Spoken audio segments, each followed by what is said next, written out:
In this week's gospel lesson, Jesus and his disciples, they encounter this guy who was born blind. He doesn't have a name in the story, unfortunately, but Jesus ends up healing him, and this crazy kind of series of events and conversations takes place.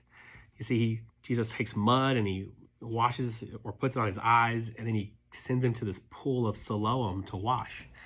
And as he comes back and he can see, his neighbors, his community members are like, is that the same guy who was blind? No, it can't be. He must be just look like that guy. But he said, no, like this guy Jesus, he healed me. He put mud on my eyes and told me to wash, and now I can see. And so they take him to the Jewish leaders, the Pharisees, and they start to interview him. And like, what do you say happened? And he tells them again, like, this guy Jesus, he healed me. He put mud on my eyes and told me to wash, and now I can see.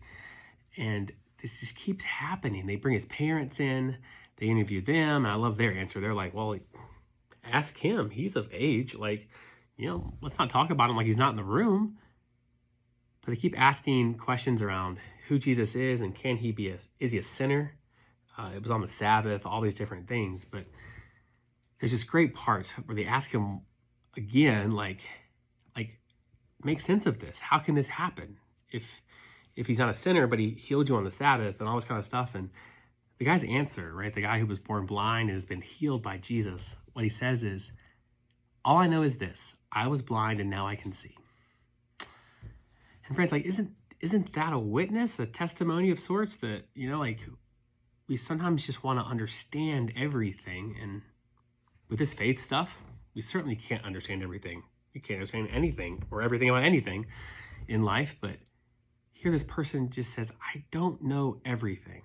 I don't have to understand everything. I don't have to know everything about Jesus. I don't have to understand how it happened.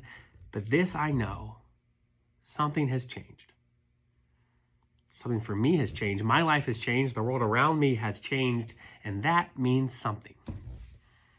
And friends, isn't that what the gospel is about? Hope to see you on Sunday. Come and see.